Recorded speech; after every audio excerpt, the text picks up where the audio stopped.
I'm about to share with you a story. And this is going to be the first time that I've shared in this manner. What do I mean by that? Well, one, to tell a very specific story, which for me is always got a lot of different parts, and it's more than just like a 2-minute thing. So one, it's the first time that I'm going to tell a story. Two, it's purposely going to be excitable.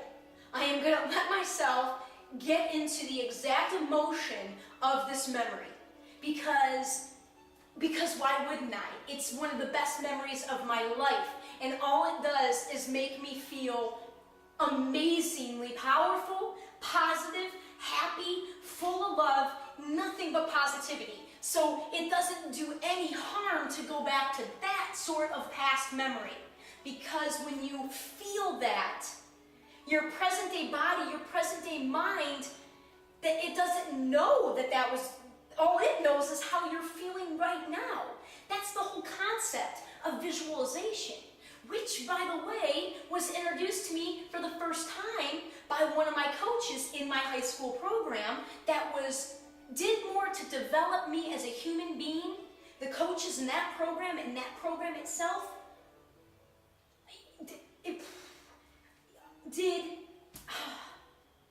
it's unbelievable to me.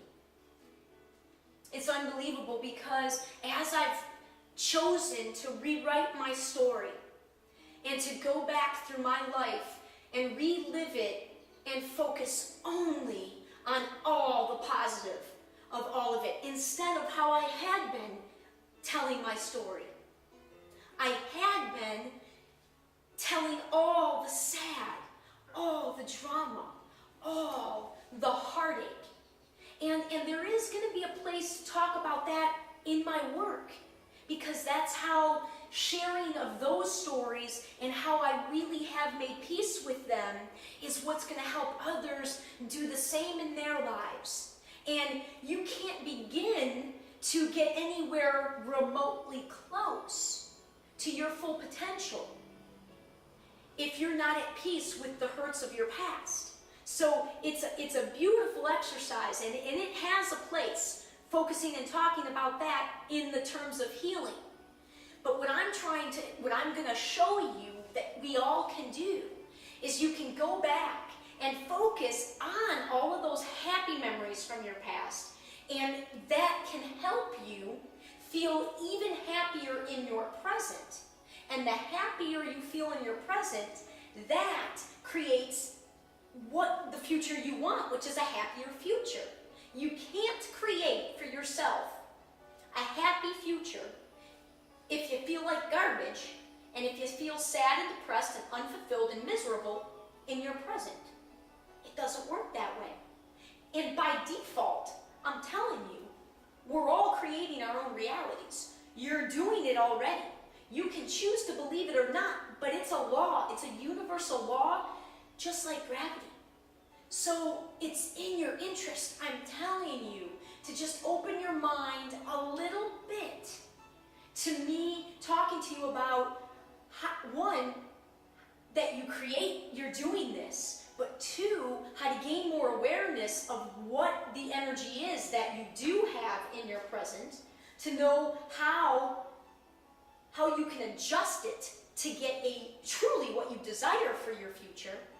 And three, how to use your past in a good way to help you do this, to help you make this transition and to experience this growth. So, one, the best athletic feat, the best athletic experience of my life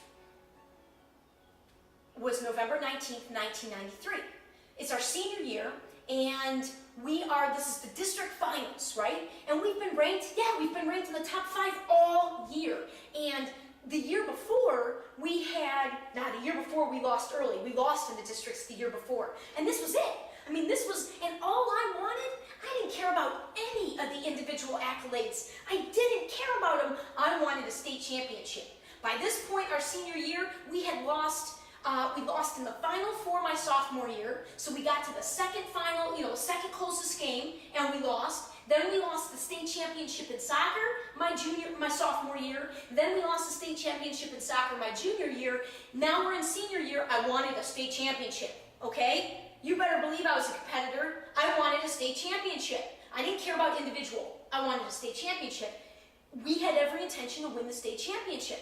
So we knew we'd make it through the first round of districts. I mean, but we knew we were going to be facing, we couldn't get out of the districts without facing Ladywood. Ladywood had an awesome team, including their center, Ann, and I'm pretty sure she was 6'4". 6'4". Now, even if Nicastri hadn't have been hurt, she's only 5'10" and a half, maybe Lisa was 5'11". I mean, Lisa was, Lisa's super tall, but 6'4", So Lisa's out, so even then we would have been giving away 5-6 inches. Well, Lisa's out. We were not only starting somebody who's two inches shorter than Lisa at 5'9", Warnke, but she's a sophomore. So we're starting a sophomore whose backup is a freshman against a 6'4" senior and the rest of her badass team. Now, our coach had a lot of, he is the best coach I've ever had. The best coach I've ever had in my life on so many levels. Bob is. And he knew how to prepare a team to win.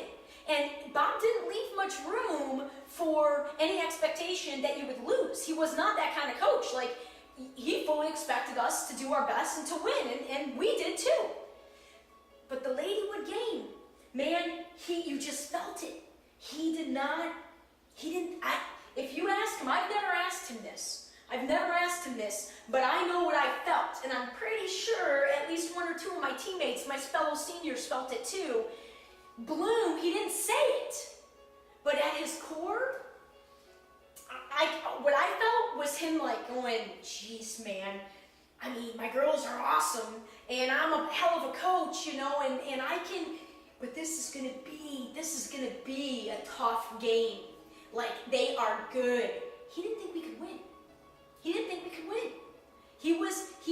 knew that it was gonna be a damn near miracle to pull off this win. So the game, first of all, I can tell you, I knew we were going to win just because of where we were playing. Northville HIgh School, that was my best. And here's the deal. Again, Bloom didn't allow for much cockiness or arrogance. This was not a program where there were superstars, where we had one player that was scoring 30 every night and the rest of them are, Bob Bloom's programs were incredibly balanced. That was just it. We had like 5 of us that averaged double figures. I mean, that's how his programs were. Maybe not double figures, but we were a very well-balanced, the points were distributed, so we didn't have that much depending on any one player to have a phenomenal night every night. But I was a starting point guard. I mean, I had been a starter for 3 years now. I was a key player on the team. So how I was going to play the game was going to affect whether or not we won or lost. I didn't play anywhere better than the Northville gym, including, I think, our own home court gym at Canton. In Northville, it didn't matter if we were in the back gyms or if we were in the main gym, but that main gym, I just was money in that gym. We had summer leagues over there, and I just loved that gym. So I'm like, oh man, right there, we're golden, man. We are going to be able to win this game. So we get to the game, and from the moment that whistle was blown, I mean, there was no doubt in my mind. We were up that entire game. They never got the lead. It was close, but they never got the lead. It was the highest scoring game of my career, which wasn't all that much, really. I had 19, but I had 4 3-pointers that game. And it was just, and I remember the last one. The last one, I was in this corner. My teammates, my bench was right there behind me. So I swear their energy mattered. I had them right there, and I got the ball, and I knew as soon as it left my hand that it was in, and I actually did one of these where I held it and just knew it was in, like a Reggie Miller. I couldn't believe, we just knew it, and you could feel it, but as the point guard, as one of the key players on the team, I had to keep the energy in control, right? Like, I knew we were going to win, but I couldn't let us get arrogant. I couldn't let us get cocky. We had to keep our confidence, and we had to keep at it and keep focused and not get arrogant and not get cocky and not get complacent. We had to keep busting our ass until that last whistle was blown, and as the point guard, it was up to me to keep that tone. So the only way, that's part of the reason why I think I had such a great game, is because I just knew we were going to win. And there was nothing in my heart that I wanted more in my entire life in that moment than to win that game. In retrospect now, the only time I've been living in my present since the age of about 11 was when I was playing sports. The only time until 2 years ago. I didn't even have a concept of living in the present, and I didn't even really recognize that it was sports, thank God.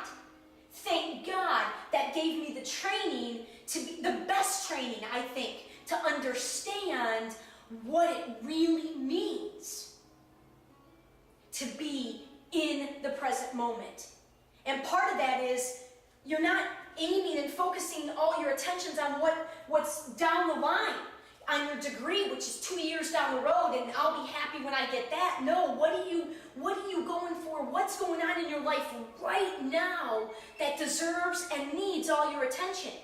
And in this case, it was that game. And I knew exactly what needed to be done to win that game and to do my role. And in my role as the point guard, the literal floor leader of the team, how to help manage my equally talented badass teammates. That was my role. And in that game, there was no doubt I was going to fulfill it every second and be aware of it.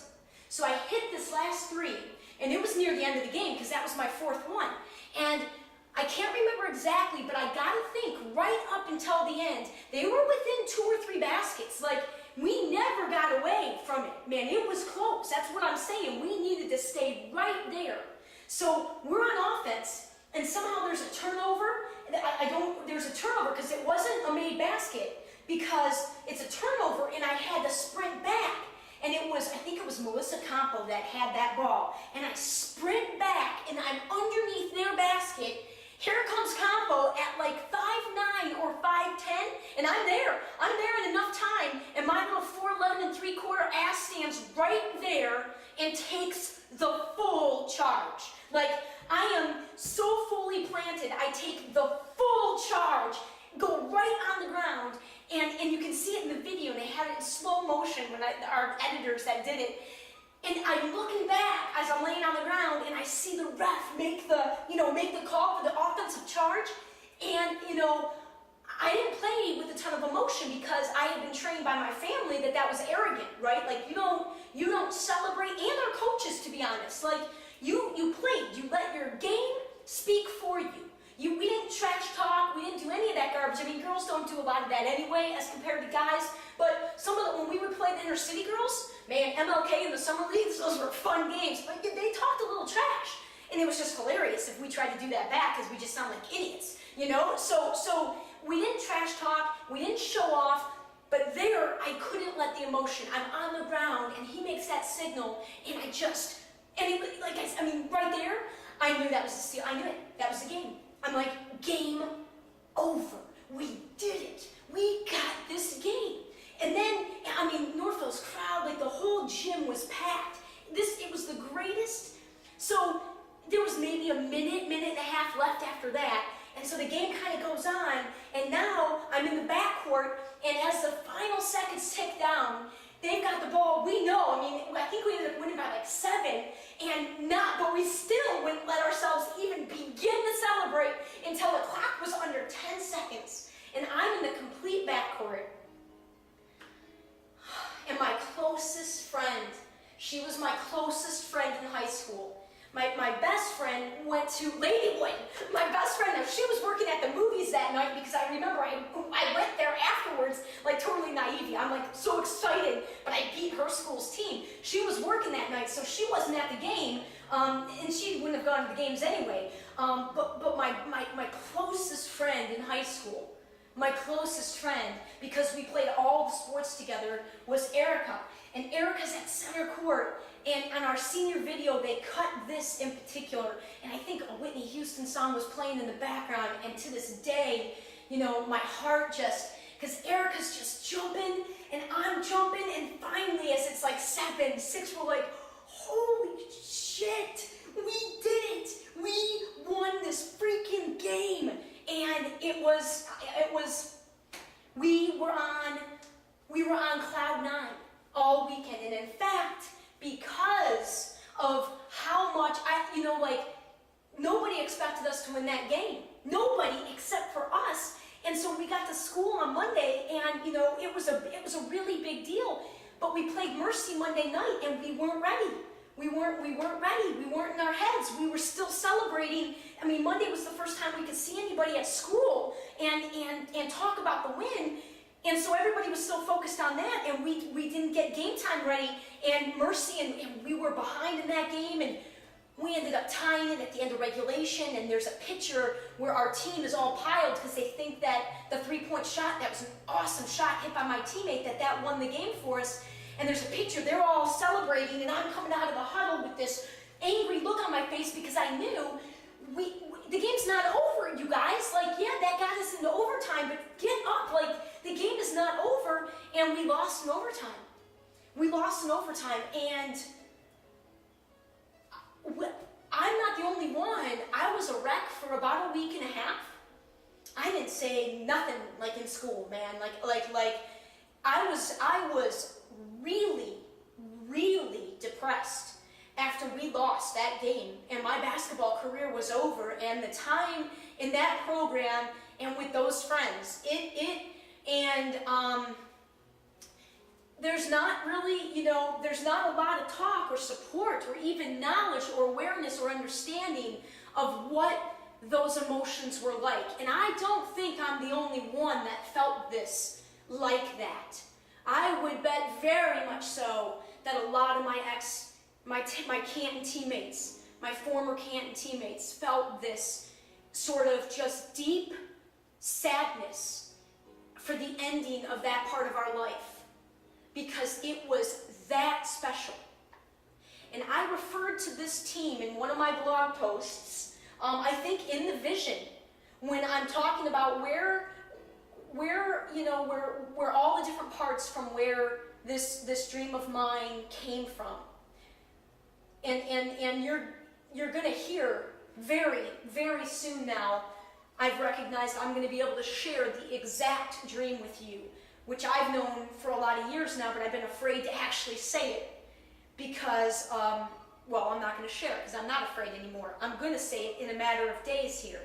But this dream comes in a huge part from that experience at Canton High School with Bob Bloom and the tremendous, tremendous basketball family, like a real family was created there. And everything that I am doing now and what it's taken me in terms of my skill set and gifts and talents were developed and honed and recognized and coached and guided by Bob, Carol, Mike Shea, Lee Landcable, Rob New. I never worked with Rob New, but Rob was the coach with Bob and was a huge influence in the program, and a lot of older players that I respect to death. Furco, Mary Barna, Michelle Fortier, Chris Ford, Shannon, Kelly Holmes, I could go on and on. Gray, Westerhold, Saffron, Amisi, me, Nicastri, Erica, Britta, Robin, Erica, Christy Anderson, Carrie Drinkon, Sarah Warnke, Christy Ferrari, Becky Bashow, Jackie Nicastri, Julie Nicastri, Renee Dory. God, I haven't named all these girls in such a long time, it's something that nobody experiences. I think very few people experience that. When I got to my Division I college basketball program, nobody else talked about their high school program in any way, shape, or form like I felt about mine. I didn't talk about mine either. But what little was shared from some of the other girls, I had something unique. I was part of something really, really unique, which is why the experience in college was particularly horrible. Because I went from loving basketball to being like abused within it, and I didn't know how to reconcile that, and that was right out of the gate into my adulthood. You know, basketball is a huge thing, and I don't know how long I'm going to let this video go. Like I said,